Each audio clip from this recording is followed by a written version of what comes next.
Hi, it's Jo Bailey and thanks for joining me for this video on Brain and Beyond. I want to quickly take the opportunity just to say thank you to the now 6 people who've come and joined my community on Patreon. I hope to offer a range of support and services there. So a big thank you to Tommy, hope I got that correct, to Judy, Jessica, Lynn, Stacey and Leona and Sue for joining me in that private community. And I'm looking forward to getting to know you all better there. So in this video, you're going to see another aspect of my work. Some may assume this is alternative, it's weird, or just unscientific. But here is the thing. It's actually one of the most primitive and basic instincts that we have. It's present in a variety of ways throughout the entire animal kingdom. And what I'm going to talk to you about today is as fundamental as breathing. But only us so-called evolved beings determine it to be unscientific and strange. So what am I talking about? Well, I'm talking about our innate ability to read the energy of other people. And yes, you possess this ability just as much as I do. And there's nothing strange or unusual about it. We know that many animals, even domestic animals, have highly attuned sensory systems. Cats, for example, are well known for detecting energies and can sense and respond to human emotional gestures. And in mental health, we have equine therapy, where the horse can respond to the patient's energy and help soothe and calm them. But when we reside in this world of physical phenomenon, led by what we hear, what we see, taste, touch and smell, we become estranged, we become separated from our innate state of intuitive being. In an age where the only evidence is that which has been peer-reviewed or meta-analysed, we can become spiritually limited and may overlook the obvious. When our only input is Facebook, reality TV and junk food, we're corrupting our connection to the natural state and the restorative function of connectedness and energetic sensitivity. But even without developing this ability, even without knowing it, you are reading the energy of others all the time. You've just been conditioned by the modern age in which we live to think of it as alternate or mystical. But I am here to tell you that this is as basic, as fundamental, and as scientific as it gets. Emotions are not alternate, they're not supernatural. They are a fundamental expression of our energy, the vibe that we give off. And we deal with the expression and the exchange of emotion all day, every day. But you know, we're designed to register emotions with a degree of intuition too. Some people just feel good to be around and they improve our mood and vitality. And you would know, you've been around these people, your mood just organically starts to lift. But others are emotionally draining, they deplete you. And sometimes those people might be pleasant. There's nothing obviously wrong with them, but they exert this energetic drain on your very being and you instinctively want to get away from them. And when you're observing these emotional energies of people all day, every day for a living, you become highly attuned to the smallest change in their energetic state, sometimes even before they themselves are aware of it. This subtle energy can be felt inches or even feet away from the body, and it is a palpable sense. Some people report to even be able to not just feel the energetic state of others, but to be able to see them too. And we know with modern technology that emotions do indeed have a vibrational frequency, what we call a natural resonance. And with various types of advanced measurement tools, photon emission technologies or electromagnetic instruments, we now can even see the energy of people in color. It's truly fascinating stuff. See, everything in this entire universe is just a form of energy which vibrates at different frequencies and seeks to expand. Even solid matter is made from vibrational energy fields, and you and I are no different. Indigenous cultures honor this energy as a life force. In Chinese medicine, it's called Kai, a vitality that's essential to one's health. See, emotional energy is contagious. Just think of what happens when you are surrounded by beautiful, happy, cheerful, light-hearted people as opposed to negative, critical and draining ones. You feel the change in yourself. Healthy or toxic energy, therefore, is something that becomes very obvious, very visible and tangible when you're working in this field. A psychiatrist friend of mine told me that it's pointless to work with a patient to try and forge a friendship with someone if the connection isn't there. I mean, you don't have to force a fit when the energy feels right. Forcing anything is simply the mind's attempt to interfere with flow, and healthy relationships have a momentum that just carries them, a surrender that feels more natural when you're both in sync with each other. People will sometimes try and present as something that they're not. They may be even very good at this, and they've mastered the skill to fit in, to get along with others, or to reach their goals, or in forensics to try and persuade you they are trusting and familiar when in fact they are a cold-hearted killer. In my profession, you must let go of the notion that what you see is what you get. It won't hold up. Now, let me translate this into everyday experiences that you will relate to. Perhaps your partner tells you that they forgive you for some indiscretion, but their hostility is still strong and uncomfortable to be around. Or maybe you meet a new person who tries to charm you, and as nice as they seem when you first meet them, there's some alarm bell ringing inside you, something going off, some sensory system telling you that something isn't right about them. Maybe it's a friend that is being sociable and tells you that everything is okay, but you sense inside they are really upset or hurting over something. And it's critical to realize that just because someone smiles doesn't mean they're happy, or just because someone looks normal and kind, it doesn't mean they are. In psychiatry, we call this congruence. In energy work, it's coherence. I mean, in real terms, it's just intuition. Whatever you want to call it, that subtle energetic reading, when read and assessed without bias, reveals the truth. It no longer matters what the person says or what they do or how convincing they are. When you learn to heighten that innate ability to pick up and interpret the energy of another person, you know the truth of who they are, even without sometimes them speaking a single word. There are many strategies that I could teach you to help you improve, to fine-tune the energy reading potential that you already possess, but I probably need to make another 10 videos for that. Maybe one day I'll punch out a little mini course on energy reading or something. But to give you an idea, it's really simple. It's really basic stuff, like learning how to sense presence. Since everything emits energy, we can detect the presence of someone's energy relatively easily. In fact, a person's energy can be detected with various types of technology, about 3 feet extension from their body. And this energy moves in patterns which change shape and course according to the emotional state of the person. And that's some truly fascinating science right there. Other tips include watching the person's eyes. We have all heard that eyes are the window to the soul, or that we make love or make hate with our eyes. Some cultures speak of the evil eye or the eyes of a temptress. In psychology, people who are psychotic have something about their eyes that just gives them away, not dissimilar to the eyes of someone who is tired or drug-induced. It's pretty easy to detect. You just see it.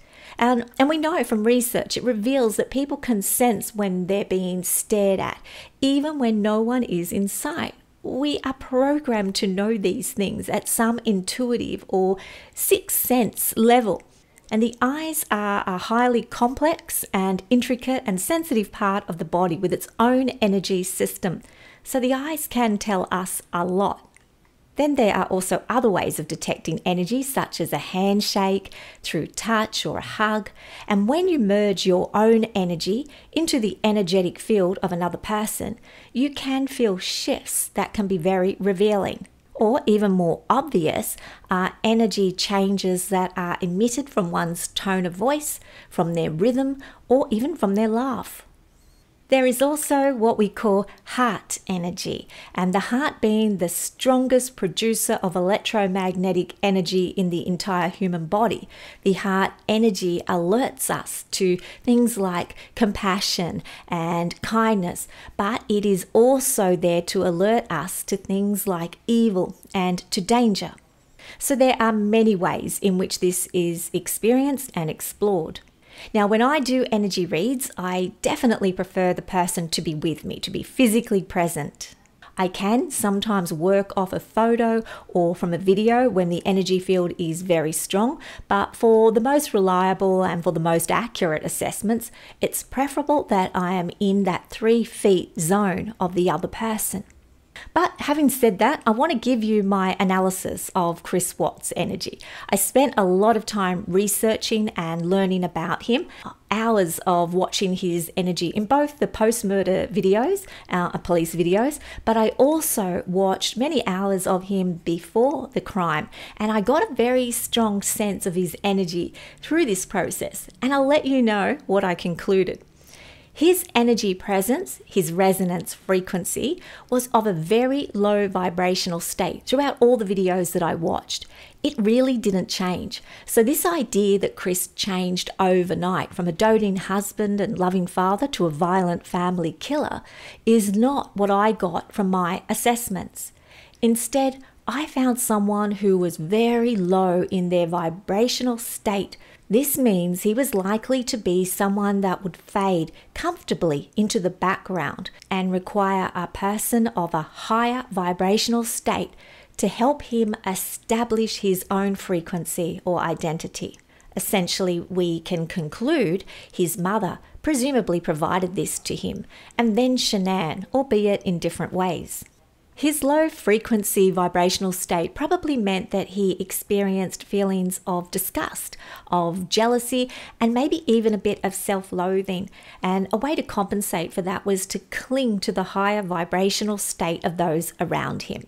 Now, Chris would therefore likely be one of those people who would just drain your energy if you spent too much time with him, even though he would have appeared relatively likable and easygoing on the surface.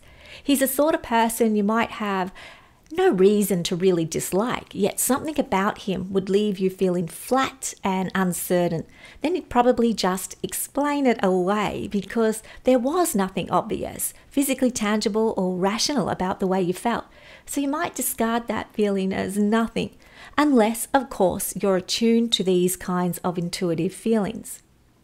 Chris's eyes also give him away, and this is why I'm also unsure as to whether he potentially used substances or not. There is a clear low vibrational energy that his eyes portray very strongly to me. If it is a substance, then it's probably something like a pain medication, a sedative, or a downer. But then people with these kind of low vibrational states often resort to amphetamines and uppers in an attempt to give their low vibrational state a bit of a boost. But in Chris's case, I think his eyes are very much a giveaway. He feels like he is a prisoner. And not just once he met Nicole Kessinger either. I mean, I can see from many of the earlier videos where he was still allegedly happy that he did feel trapped. He's often seen in the background of Shanann's home videos, more like a prop than a person. He appears to feel awkward, unsure of himself, and often looking at her for cues or instructions on what to say and what to do. And very often she provides them to him. But when she doesn't, he's left standing awkwardly, not knowing whether to move forward or move backwards, to smile or to laugh, to speak or not to speak. He's incredibly uncomfortable, and Shanann doesn't seem to recognize this at all. He even rolls his eyes a lot, a sign of contempt and discomfort. His eye energy is overwhelming, one of shallow identity, no clarity, uncertainty, and contempt. But I also detected a perverse energy, and I'm not talking about just the murders and what we now know. It's easy to speak to things once you can look back in hindsight, but before that, and I don't think he shared that energy with Shanann, otherwise I would sense some of that with her, and I don't. Her energy is very intense, and it would be hard for those two to be truly compatible. It would be a toxic relationship with controlling and dominating energy with a passive and potentially perverse energy. And that's not a good combination at all, as one will feed off the other in a very unhealthy and maladaptive way.